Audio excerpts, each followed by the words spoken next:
بسم الله الرحمن الرحيم الحمد لله رب العالمين والصلاة والسلام على رسول الله صلى الله عليه وسلم وعلى آله وأصحابه أجمعين.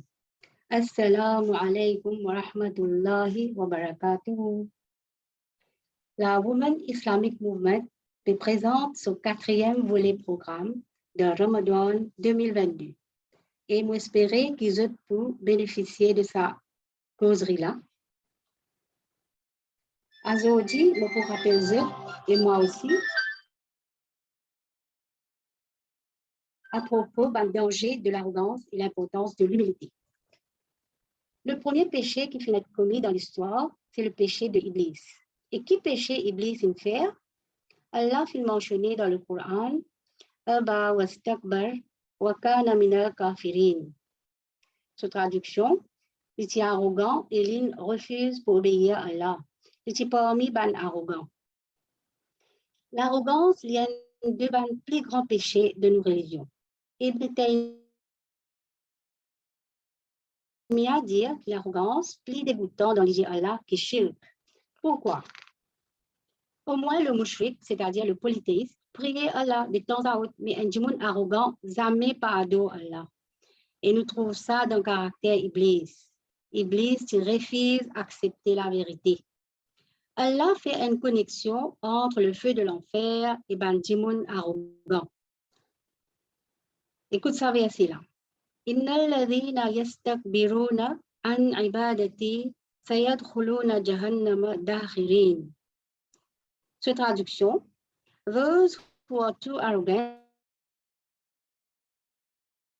to worship me, those are the people that will enter Jahannam, humiliated. C'est Surah 40, ayat 60.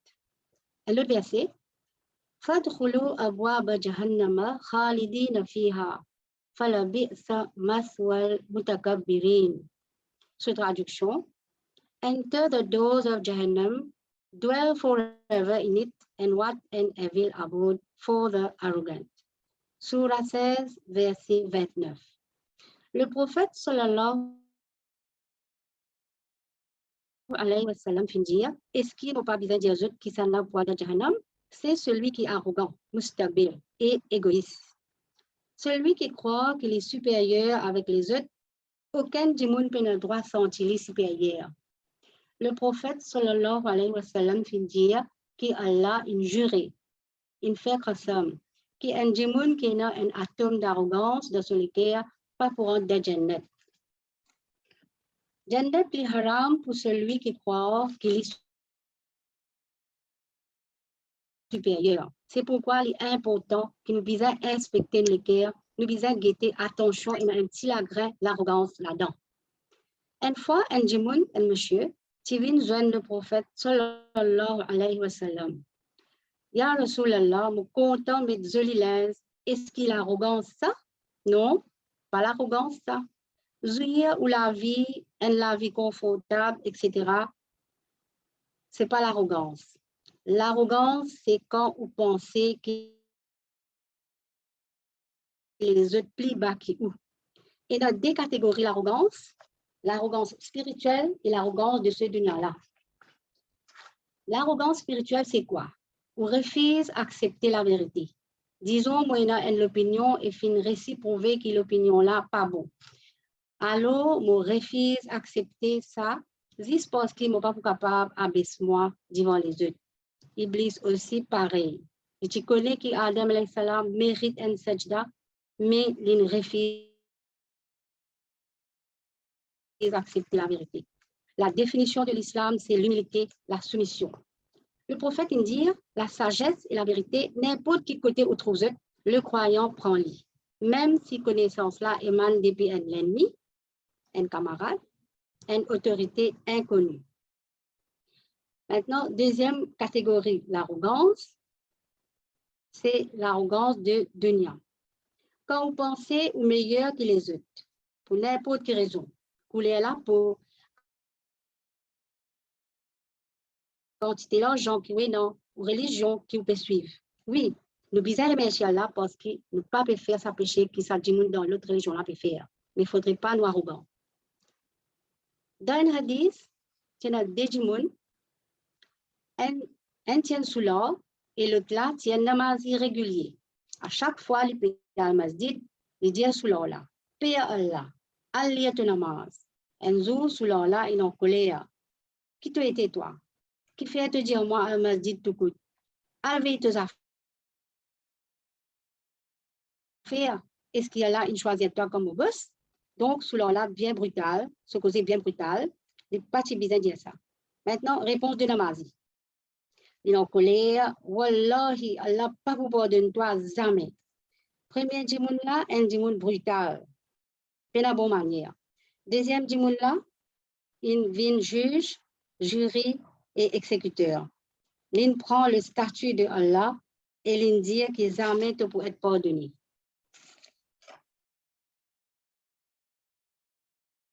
Le prophète il dit qu'Allah fin répond, toi, qui tu étais pour te causer le nom? Qui tu étais pour dire qui s'en a capable de recevoir mon pardon? Non. À cause de sa parole-là, tout le bon travail, il a donné le. Et mon fin pardonne ça sous l'or là.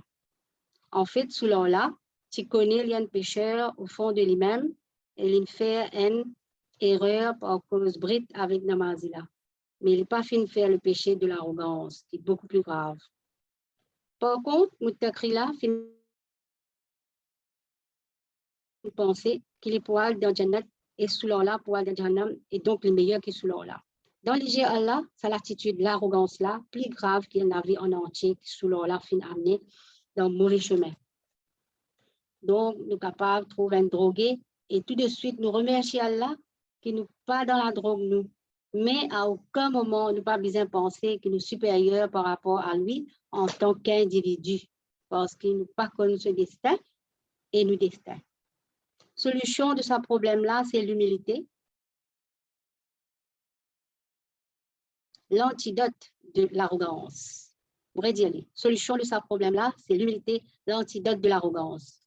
Tout le prophète, il a une instruction pour être humble. À la fin de Surat al-Furqan, il y a 15 caractéristiques de Ban Jannati. Caractéristique numéro 1, il y a Tahajjud, numéro 6, faire dua le soir, tout ça. Mais une parmi les caractéristiques, c'est le suivant. Vous lire وعباد الرحمن الذين يمشون على الأرض هونا وإذا خاطبهم الجاهلون قالوا سلاما. Surah 25, ayat 63. Traduction. And the servants of the most merciful are those who walk upon the earth easily. And when the ignorant address them harshly, they say words of peace. Allah peut faire éloge ban sahaba, je humble avec ban croyant. L'humilité, c'est best ego en banit. Le prophète, sallallahu alayhi wa sallam, dit, est-ce qu'ils ont envie de connaître celui qui est jahannam haram pour lui? Chaque djimoun qui est humble et easy going, c'est-à-dire un caractère facile, jahannam haram pour lui. Concernant les histoires humilité dans le Coran, Allah mentionnait au prophète sallallahu alayhi wa sallam, baisse les ailes aux ban croyants, pas faire arrogant avec Dieu. À l'époque, quand Bandimun visite Madina dans Masjid, vous n'êtes pas capable de différencier entre le prophète sallallahu alayhi wa sallam, Abu Bakr radiallahu an et Omar radiallahu an, parce qu'ils ont tout agir de la même façon entre eux. Pas qu'il n'y a aucune attention spéciale envers le prophète sallallahu alayhi wa sallam. Anas ibn Malik dit que quand le prophète sallallahu alayhi wa sallam, tu peux rentrer dans la chambre, personne ne peut pas te lever pour accueillir lui. Je connais qu'il n'est pas si content de recevoir une grandeur concernant cette personne. Dans Surah Al-Kahf, Moussa alayhi salam dit à son peuple, moi-même, il a plus connaissance parmi eux. C'est un démon qui demande, qui s'en a qui a plus connaissance, mais là, le prophète Moussa alayhi salam dit, moi-même, il a plus connaissance parmi eux. Bien sûr, parce qu'il y a un prophète. Donc, Allah envoie Jibril alayhi salam envers Moussa alayhi salam. Comment tu es capable de dire une affaire qui te peine en droit pour dire vraiment Allah fait une connaissance à un démon qui doit te peiner. Donc, c'est Al-Qidr, ces histoires qui commençaient, que tu connais, qui tiennent plus connaissance que Moussa alayhi salam. Concernant Suleiman alayhi salam, qui gagne extra beaucoup de bénédictions et faveurs de Allah, ben, ulama mentionné qui peut-être il ressenti un petit peu waswasa. Alors, Allah fait envoyer un petit oiseau, hudhud, pour donner un message, un leçon. On fait en place un pays que jamais te finali. Tu n'as aucune connaissance sur ce pays-là. En d'autres mots, au Suleiman, tu es capable de contrôler le djinn, le divan, les animaux, l'autre royaume qui est bien vaste, mais ça pas donne toi aucun droit pour te sentir toi supérieur. Aussi, Allah a démontré que même sa petite fourmi-là, aussi petite soit-elle, elle a la sagesse. Il peut avertir les autres fourmis et ça fait faire Suleiman alayhi salam rire. Alors que Suleiman alayhi salam est extrêmement puissant, mais il est bien réalisé qu'il y a une petite créature aussi capable et en connaissance. Dans le sira du prophète sallallahu alayhi wa sallam, nous trouvons comment il fait mettre l'humilité en pratique. Écoute bien ça, l'exemple là. Le prophète sallallahu alayhi wa sallam, tu peux faire salam à un jeune et à un vieux, à un monsieur et à madame. Et tu peux jouer avec les enfants, envoyer dans l'air, tu peux faire ça travail là lui-même. Tu peux tirer du lait dans chamelle, raccommode ce problème, répare ce soulier, les participes commandes sur madame pour tout ça travail là. Tu peux faire salam en premier et tu peux tirer sur la main en dernier. Chaque sahaba, tu peux penser qu'il est le même centre d'attention. Tellement tu peux causer bien avec beaucoup d'amour envers eux et humilité. Tu peux aller visiter un malade, un enfant juif qui est malade, qui visite lui. Tu peux habiller pareil comme son compatriote, son camarade. Tu montres l'ON bourrique. Quand un démon tient le pouvoir à l'époque, pas tu peux montrer l'eau bourrique. Et le prophète, par contre, dit tu peux montrer l'ON bourrique.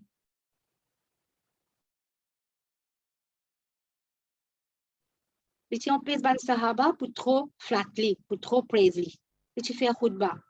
Il dit à ban sahaba, celui qui vient humble à cause d'Allah, Allah pour faire lui monter là-haut, pour élever lui. Maintenant, question. Qui s'en là ou pour respecter? Celui qui est arrogant ou celui qui est humble? Donc, si on envie de gagner l'amour d'Allah, de ban ange, et ban jimoun, ou bien vient humble. Ban ulama, tu gagnes sa question-là. Qui était ça l'humilité? L'humilité, c'est ou pas considérer qu'on mérite, c'est qui ou peut gagner. Bonne faveur qui Allah peut de nous. L'humilité, pas veut dire ne pas jouir ce qu'Allah peut de nous.